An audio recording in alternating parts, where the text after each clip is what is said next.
do continente, velho continente europeu, que é exatamente a cidade de Filipos. Filipos foi a primeira cidade da região da Macedônia, no velho continente, a receber o Evangelho através do apóstolo Paulo. Houve muita dedicação do apóstolo Paulo para que o Evangelho pudesse ser anunciado, para que o Evangelho pudesse ser pregado a toda criatura, como Jesus ordenou aos discípulos. Então Paulo, nessa cidade, estabelece uma congregação. Os irmãos ali começam a servir a Deus. Muitas vidas são encontradas, recuperadas. Muitas vidas são transformadas. Eles começam a servir a Cristo com alegria. Depois de 16 anos aproximadamente da fundação da igreja em Filipos, o apóstolo Paulo vai escrever essa carta doutrinária. Porque a maioria das cartas do apóstolo Paulo, ele escreve de uma prisão romana. Por isso são conhecidas as suas cartas como as cartas das prisões, ou as cartas da prisão. Porque o apóstolo Paulo de lá recebe de Deus orientação para admoestar as igrejas, para que elas não percam o verdadeiro foco, que é o foco do Evangelho, para que eles permaneçam com os olhos fitos na pessoa de Jesus, esperando o grande encontro com o Salvador.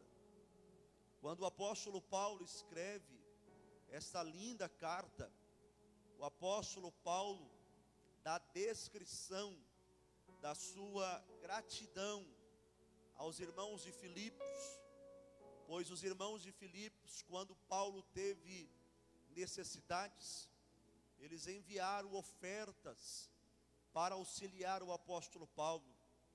Epafrodito, que era um cooperador, levou esses donativos, essas contribuições, para que o ministério do apóstolo Paulo então pudesse ser assistido e as necessidades de Paulo pudessem ser atendidas. E quando Paulo escreve, Paulo não deixa de enfatizar a sua gratidão à igreja de Filipos pela generosa contribuição que eles mandaram ao apóstolo Paulo na sua necessidade, através de seu cooperador Epafrodito. Adicionalmente, o apóstolo Paulo, quando escreve à igreja de Filipos, o apóstolo Paulo estava preocupado com a unidade cristã. Por isso Paulo vai escrever esta igreja no ponto de vista doutrinário. Depois de apresentar a sua gratidão, ele vem agora exortar aos irmãos, para que os irmãos não venham perder aquilo que é de extrema importância para o crescimento da igreja, e para que a igreja possa manter-se resiliente aos ataques do inferno, para que a igreja possa manter-se resistente às pressões do diabo contra ela. E Paulo escreve a esta igreja para que esta igreja não venha de maneira nenhuma perder a unidade cristã. Quando Paulo escreve com esse ideal, talvez o apóstolo Paulo estivesse prevendo o que ele na verdade temia muito, que era que os irmãos viessem causar uma ruptura na comunhão. E uma igreja que tem ruptura na comunhão, ela é frágil, ela fica vulnerável. Mas certa vez, Jesus é questionado, afrontado, dizendo que ele expulsava demônios por Beelzebu. Jesus olha para eles e diz para os religiosos que isso não seria possível, porque se ele expulsasse demônios em nome de Beelzebu, o reino das trevas estaria extremamente dividido. O reino das trevas só não prevalece contra a igreja, porque quem está conosco é maior do que eles. Porém, infelizmente, eles são mais unidos, são mais organizados do que nós, que temos o Espírito Santo. O diabo é organizado. As pessoas muitas vezes subestimam o poder que Satanás detém. Pensam que o diabo não detém poder, mas o diabo detém poder. Jesus tem todo o poder, mas o diabo tem poder. A Bíblia diz que nem mesmo Miguel ousou palavra contra Satanás, quando eles brigavam pelo corpo de Moisés. Miguel olhou para Satanás e disse: o Senhor te repreenda, porque o diabo tem poder, e através do seu poder ele destrói, através do seu poder ele mata, através do seu poder ele rouba, porque esta é a sua missão. Agora, a igreja precisa estar em um ajuntamento de fé. A igreja precisa preservar a comunhão, porque a comunhão nos faz vencer. É impossível que a igreja cresça se ela não estiver junta, se ela não estiver unida. A igreja primitiva cresceu sobre comunhão. A igreja primitiva cresceu os irmãos amando uns aos outros. Não necessariamente a ideia de estarmos sempre juntos no mesmo lugar, mas participarmos da mesma fé, participarmos da mesma unidade em amor. Assim a igreja primitiva cresceu. E quando há ruptura neste ideal tão precioso que é a comunhão, a igreja fica vulnerável. Jesus orientou eles dizendo: olha, um reino dividido por si próprio não pode subsistir. Se a igreja não estiver unida, ela não pode subsistir. Se a igreja não estiver junta, ela não pode vencer. É por isso que nós precisamos orar juntos, clamar juntos, interceder juntos, na autoridade do nome de Jesus, para que possamos vencer o mal. O apóstolo Paulo temia uma ruptura da igreja de Filipos, porque aquela igreja era uma referência de uma igreja que foi privilegiada em receber o evangelho em todo o continente europeu. Aquela igreja era, na verdade, um útero de Deus para a Europa antiga. Dali missionários seriam enviados para todos os lugares desse continente, para que a evangelização atingisse todos os lugares. Mas dali não podia sair pessoas doentes, machucadas, para pregar o evangelho. Não poderia sair dali pessoas inanimadas. Dali precisava sair pessoas fervorosas, pessoas curadas para curar, pessoas cheias do Espírito Santo. Então, como Paulo sabia que a igreja em Filipos havia ali nada mais do que uma agência de Deus para enviar para toda a Europa homens e mulheres cheios do Espírito Santo, o apóstolo Paulo começa a escrever a esses irmãos, para que eles não percam de maneira nenhuma a alegria da salvação, para que eles não percam de maneira nenhuma o prazer de estar na casa de Deus, adorando e servindo a Deus com os seus louvores, para que eles não percam de maneira nenhuma o prazer de buscar a Deus em oração. O apóstolo Paulo teme uma ruptura, então ele diz aos irmãos no capítulo 4 e o versículo 4, dizendo aos irmãos: eu quero que vocês tenham regozijo, e vocês não poderão ter regozijo se não for no Senhor. Todas as vezes que vocês procurarem regozijar-se em outra coisa que não seja o Senhor Jesus, vocês ficarão frustrados, vocês passarão por extremas decepções, porque quando procuramos regozijo em outra coisa que não seja o autor e consumador da nossa fé, nós ficamos completamente frustrados, porque aí estará a decepção eminente que ninguém pode escapar. Mas digo aos irmãos, dizendo o apóstolo Paulo: regozijai-vos sempre no Senhor. Outra vez vos digo, regozijai-vos no Senhor. Por que, pastor, o apóstolo Paulo escreve isso? Porque em Jesus eu nunca vi alguém dizer que não está alegre com Ele. É por isso que às vezes nós começamos o culto, parece até uma cartilha dos cristãos, e nós perguntamos: quem está alegre com o Senhor Jesus? Quer ver só? Quem está alegre com o Senhor Jesus pode levantar as suas mãos para o céu e dar glória a Deus. Quem é que poderia ousar dizer: eu estou triste com Jesus, eu estou decepcionado com Jesus? Não tem ninguém aqui, amados, em são juízo que poderia dizer: eu não estou feliz com Jesus. Jesus é o motivo da nossa alegria, Jesus é o motivo do nosso regozijo. Por isso Paulo disse aos irmãos em Filipenses: outra vez vos digo, regozijai-vos sempre no Senhor.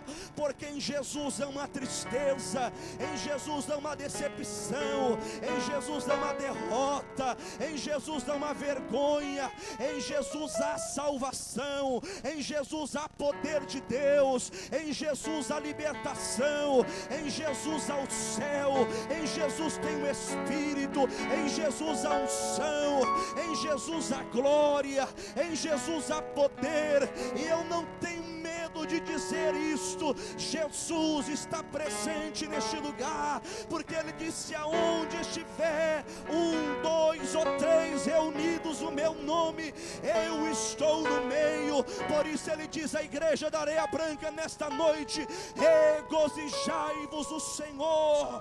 Pastor, mas hoje eu enfrentei uma luta. Eu digo novamente: regozijai-vos no Senhor. Pastor, mas está tão difícil. Mas nós precisamos crer que Deus está cuidando de cada um de nós todos os dias da nossa vida. Então levante a tua mão direita e dê o maior glória a Deus que você já deu em toda a sua vida, porque Jesus é o motivo da nossa alegria. Paulo temia esta ruptura, os irmãos ficarem divisores, se espalharem, não sentirem mais a dor um do outro. Então Paulo orienta a igreja a necessidade de unidade, para que eles não sejam espalhados de forma nenhuma. Paulo tinha consciência dos danos que a falta de comunhão em um corpo pode causar para este organismo. Por isso Paulo escreve para que esses irmãos não percam a unidade de maneira nenhuma. Então Paulo, para poder agregar a eles mais força, para poder agregar a eles mais ânimo em preservar esta unidade, o apóstolo Paulo escreve para esses irmãos, no capítulo de número 2, o versículo 3, no meu ponto de vista, Paulo dá a eles uma lição teológica da cruz, das mais belas lições teológicas da Bíblia com relação à cruz. Ele mostra o preço que foi pago, ele mostra o quanto foi doloroso para que um ajuntamento de um povo espalhado acontecesse. E Paulo atribui a isto a obra vicária de Jesus Cristo na cruz do Calvário. E Paulo começa a mostrar aos irmãos, capítulo 2, versículo 3, nós iremos ler até o versículo 11, olha a orientação de Paulo a esta igreja. Então Paulo começa a dizer a eles, dando a eles a maior lição teológica da cruz. Ele começa a dizer assim: nada façais por contenda ou por vanglória. Tudo que é feito na igreja, que não é feito para a glória de Deus, não presta para nada. Porque tudo que é feito na igreja precisa ser feito para que Deus seja honrado, para que Deus seja glorificado. E existem muitas pessoas que são ciumentas na igreja. Existem muitas pessoas invejosas, que quando alguém está fazendo algo, ela sente um desprazer tão terrível no coração. Uma vez, eu fui pregar em uma igreja aonde eu havia sido pastor. Depois de muito tempo, fui pregar numa festa que foi ocorrida naquela data. E os irmãos tinham muito carinho comigo, com a minha família. E quando eu cheguei na igreja, o pastor ficou no púlpito, já começou a ficar vermelho só de me ver. E na hora que eu comecei a pregar, ele passou tão mal de ciúmes, que a pressão subiu, e ele foi tirado da igreja nos braços dos irmãos, simplesmente por causa de ciúmes. Como ter ciúmes de uma noiva que não é nossa? Como que eu vou ter ciúmes de uma igreja que não é minha? A igreja não é minha, a igreja é de Cristo. E se alguém tem ciúmes dela, é o Espírito Santo. Porque a Bíblia diz que o Espírito Santo sente ciúmes da igreja. Ciúmes aqui no original, ele tem cuidado pela igreja, porque ele sabe o preço que foi pago por ela. Então ele dá valor ao crescimento dela. Amados, tem pessoas que sofrem dessa síndrome na igreja. Então não acontece nada que possa edificar a noiva, porque Paulo diz: nada façais por contenda ou por vanglória, mas com humildade cada um considere os outros superiores a si mesmo. Não tenho hábito disso, mas perceba como no reino de Deus tudo é recíproco. Se entendemos que Deus é quem merece a glória e a honra, olhe para quem está ao teu lado e diga para ele: você é maior do que eu.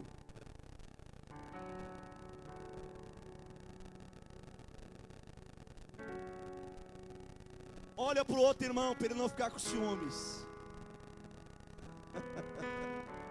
Diga para ele: você é maior do que eu. Você percebe que na mesma medida que você está falando, você está ouvindo a mesma coisa? Na mesma medida que você propõe, você já está colhendo. Na mesma medida que você semeia, no mesmo tempo você já está colhendo. Porque isso é reino. Ou seja, o reino, todo mundo é igual. Ninguém é maior do que ninguém. Eu não sou maior do que você, você não é maior do que eu. O presbítero não é maior do que o diácono não é maior do que o cooperador, pastor não é maior do que o presbítero não é maior do que o evangelista não é maior do que o missionário, o membro não é inferior a ninguém, nós somos iguais. E Deus habita no nosso meio e derrama da sua glória. E nós apenas por humildade consideramos o nosso próximo superior a nós mesmos, porque nós queremos que Deus seja honrado, que Deus seja glorificado. Quem quer que Deus seja honrado, glorificado? Levante a mão direita acima da sua cabeça, segura aí. Levante a tua mão direita acima da tua cabeça. Eu vou te dar 40 segundos para fazer o barulho que o diabo mais odeia. Glória a Deus e aleluia. Diga glória a Deus. Diga aleluia. Eu não merecia, mas Jesus me comprou. Eu não merecia, mas Jesus me salvou. Glória a Deus, porque eu estava caído, mas Ele me levantou. Glória a Deus, porque a porta estava fechada, Ele abriu. Glória a Deus, porque Ele está no controle de todas as coisas. A Ele a glória, a Ele a honra, a Ele o louvor, a Ele a exaltação. Ele é santo, Ele é digno, Ele merece, Ele é tremendo, Ele é grande, Ele habita, Ele faz, Ele tem, Ele faz, Ele anda aqui, Ele cura ali, Ele cura aqui, Ele tem o poder, Ele salva, Ele liberta, Ele batiza, Ele é tremendo. O céu está ao seu dispor, a terra se se prostra diante dele, porque ele é o todo-poderoso Deus. A ele a glória, a honra e o louvor, hoje, sempre e para sempre.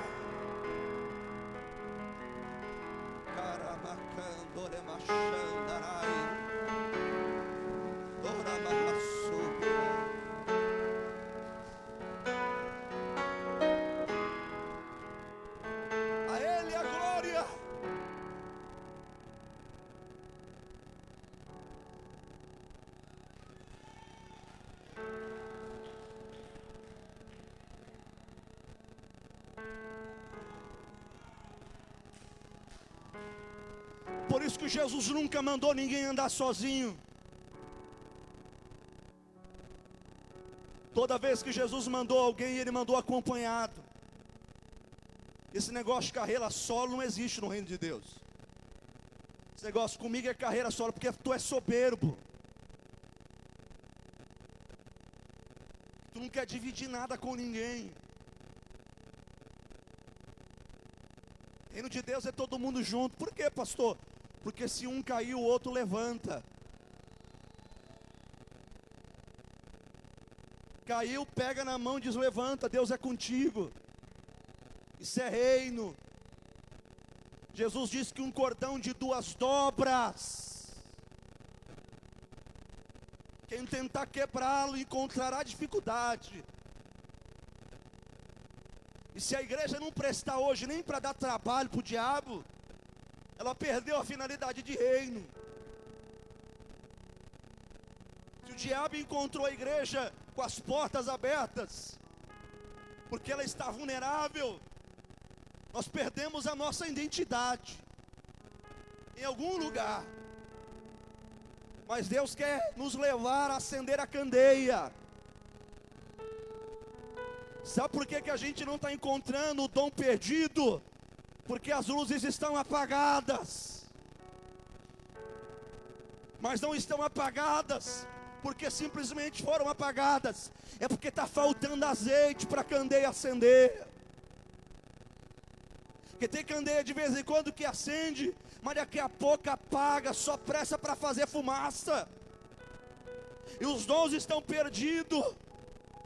E Deus quer nos fazer encontrar a dracma perdida.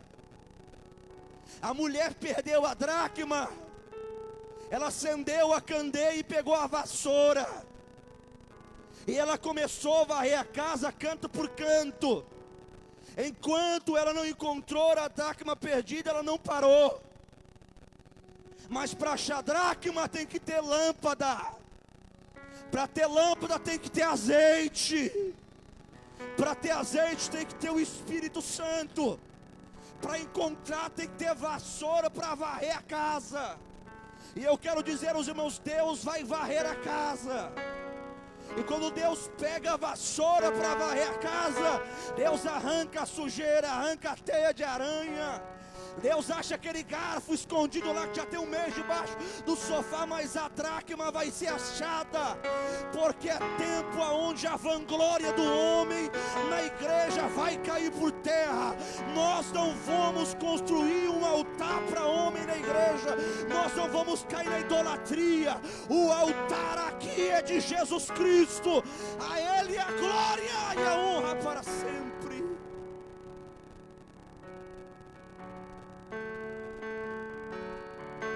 Versículo 4.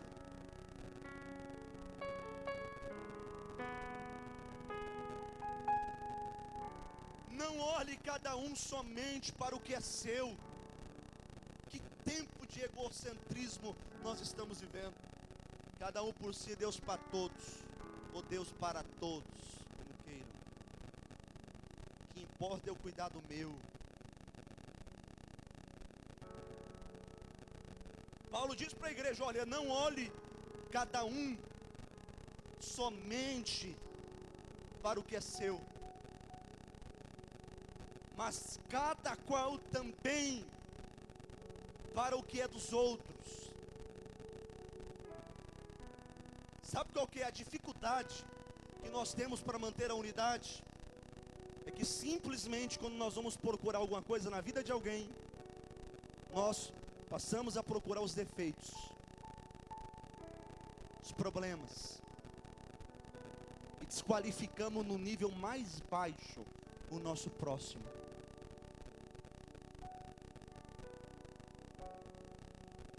Isso não é dever do cristão.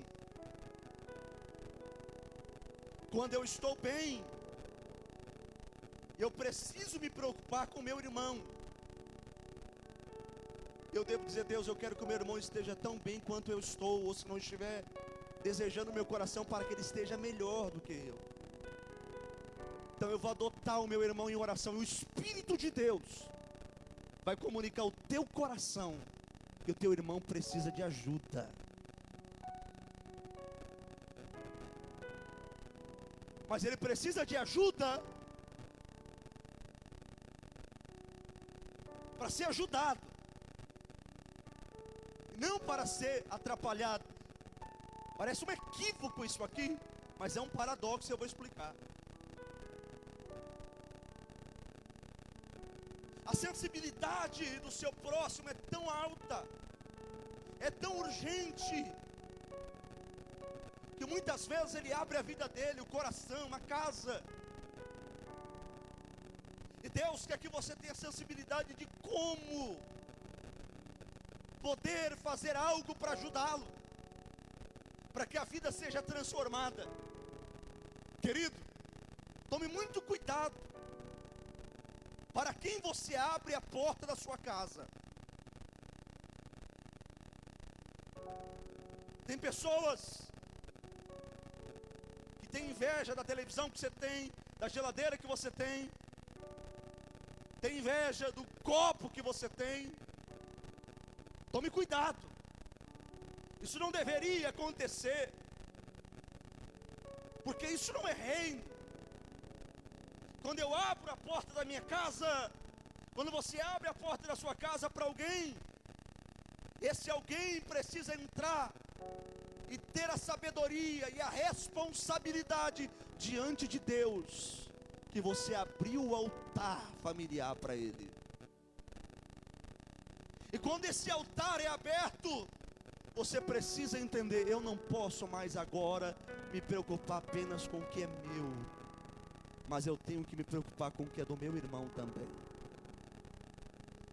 Tem famílias que estão acabadas, destruídas, porque infelizmente às vezes você abriu a porta da sua casa para um fofoqueiro, e ele contou segredos que você confiou.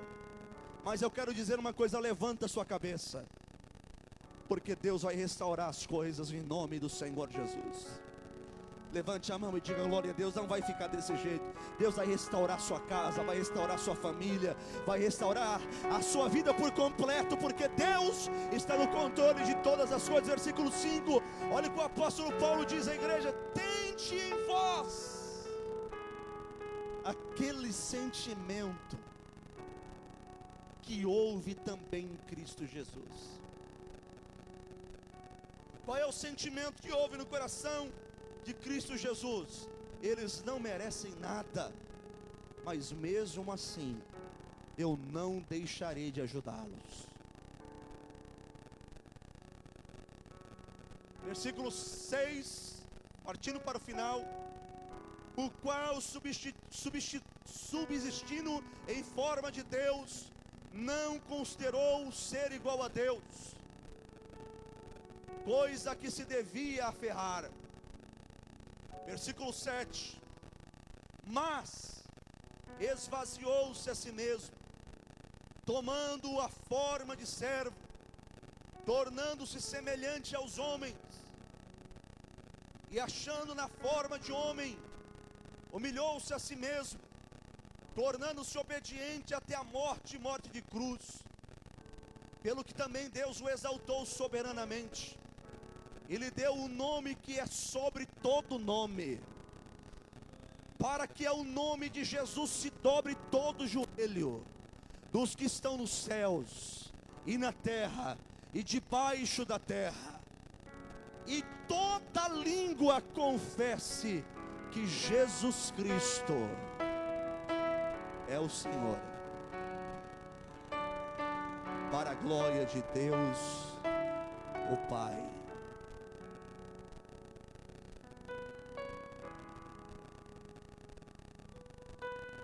Paulo mostra o porquê que eles não podem parar. Eles não podem parar porque o preço pago por eles foi muito alto. E eles entendem bem isto. Por isso Paulo diz, vamos voltar lá no 4:4. Quero que vocês leiam no 3, mas bem alto.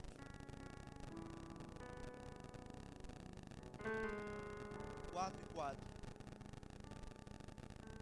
Que eu vou concluir agora. Vou contar até 3, os irmãos vão ler. Vamos ler pausadamente, bem sincronizado. No 3, 1, 2, 3.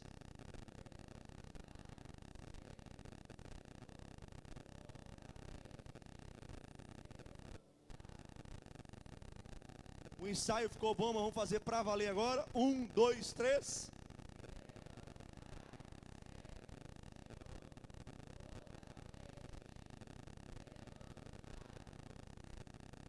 Repare que Paulo enfatiza que o regozijo tem que ser no...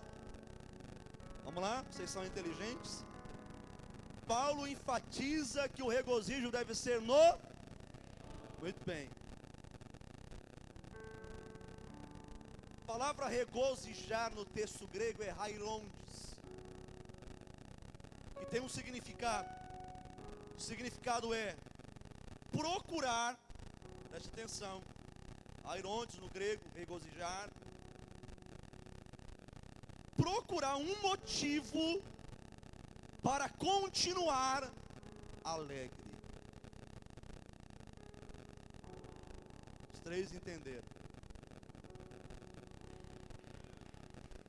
Regozijai-vos sempre no... Vamos lá, mais forte, está ficando bom. Regozijai-vos sempre no... Não tem como ser alegre se não for no Senhor. Ela enfatiza a alegria no Senhor. Vitória no Senhor. Milagre é no Senhor. Hairondes no grego é procurar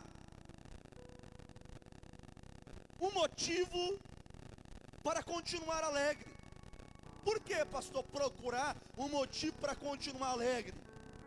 Porque nós somos seres humanos, e a vida do ser humano é cheia de altos e baixos. Tem dia que se acorda alegre, feliz, sai para a vida, vence tudo, chega de tarde em casa, você é a derrota em pessoa, desanimado, magoado, triste. Isso é natural, abatido. E todo ser humano passa por isso. O que nós não podemos permitir é isso ganhar raiz da nossa alma, dormir triste de um dia para o outro. Por isso Paulo disse: regozijai-vos no Senhor. Eu saí alegre, mas eu me deparei com algumas circunstâncias do dia, e eu cheguei agora em casa triste. Senhor, eu estou abatido. Senhor, eu estou magoado. Então Paulo diz: procurem um motivo para vocês continuarem alegres.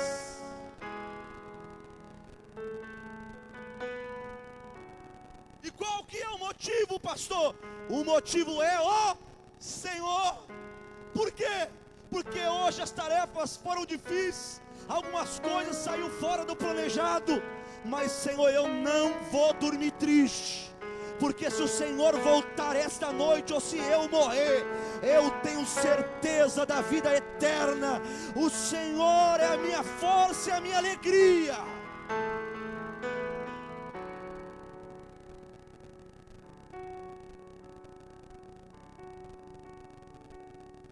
Fique de pé por obséquio.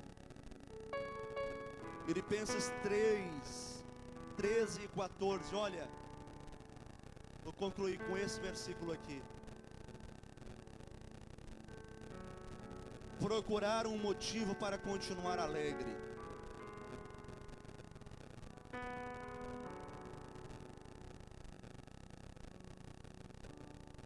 Nem tudo, amados, que queremos, nós conseguimos.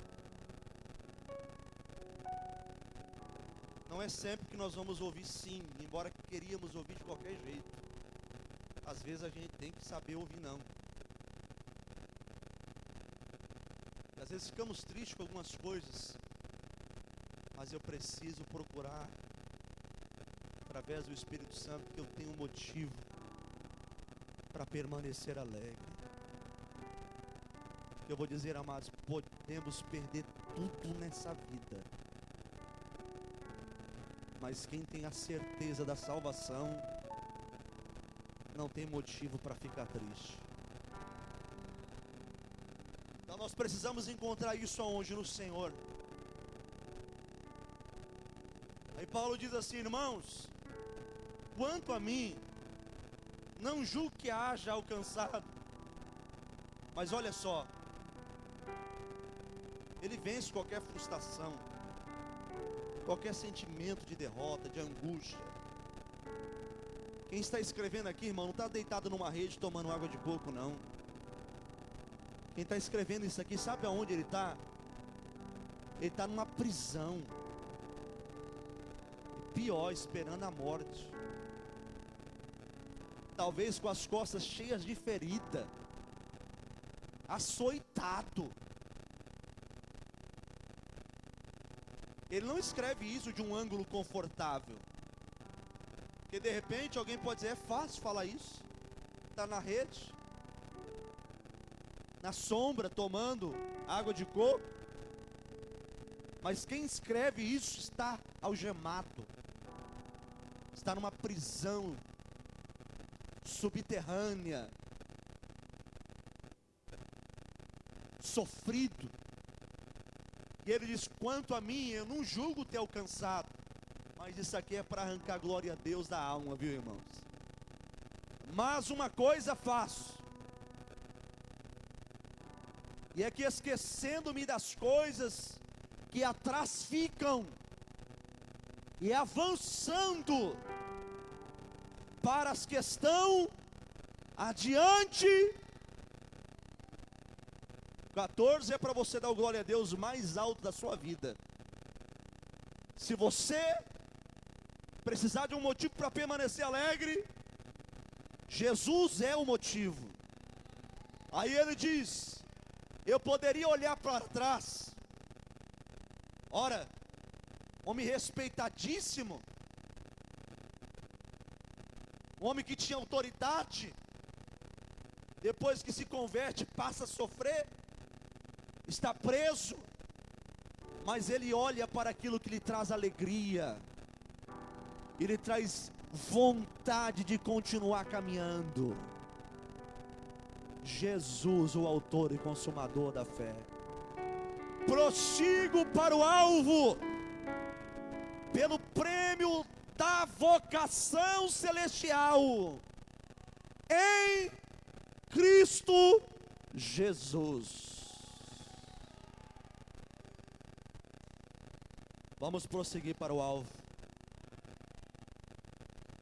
O alvo é Cristo. Eu quero que você feche os teus olhos.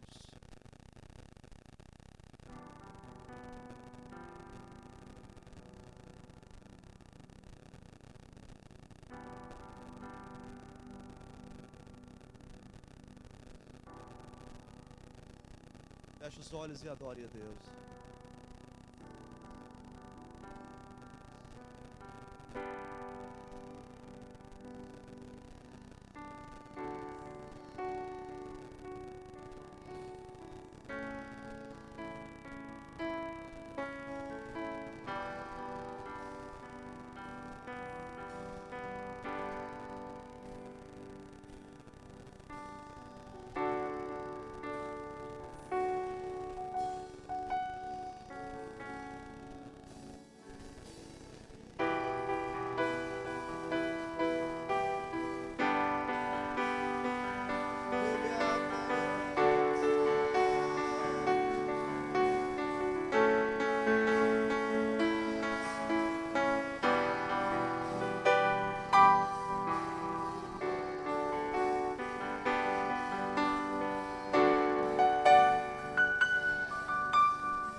Coloque a mão no seu coração, bem baixinho.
Em nome de Jesus,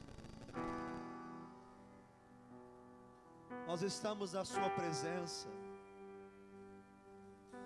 e ao Senhor pertence a glória, a honra e o louvor para sempre. Aqui estão os meus irmãos, os quais o Senhor conhece o coração de cada um. Eu quero pedir, meu Deus, que a todos que estão aqui, o Senhor os abençoe, a vitória seja plena sobre a vida de todos, a tua igreja cresça em comunhão e unidade, para que vidas sejam transformadas, salvas, na pessoa de Jesus, nosso Salvador. Ó Deus, no nome de Jesus, continue cumprindo com a tua palavra na vida do teu povo, da sua igreja, em nome de Jesus. Digam amém. Dê uma salva de palmas para Jesus.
Jesus, tu és maravilhoso.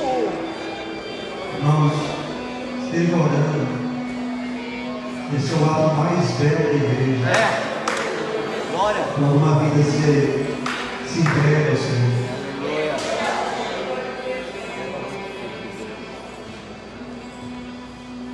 Bendito é o teu nome, Senhor. Como é que eu louvo assim, Senhor? Glória ao Senhor. Anderson. O Anderson, ele ainda tem vindo alguns cultos aqui. Parece que não, a igreja está cheia aos domingos. Ele sempre no mesmo lugar. A mesma figura. Parece que às vezes a gente não repara. As pessoas falam, pastor, não falou, mas eu estou sempre olhando para o Anderson. Eu já falei dele em casa umas 2 vezes para minha esposa. Sabia, Anderson? Porque Deus, Aleluia. eu vou repetir, foi Deus que fez os meus olhos estarem em você. Glória a Deus. Deus tem um plano muito grande na sua vida. E Ele vai restaurar tudo. Vai restaurar os dons. Aleluia. Vai restaurar a graça. Glória ao Senhor. Vai restaurar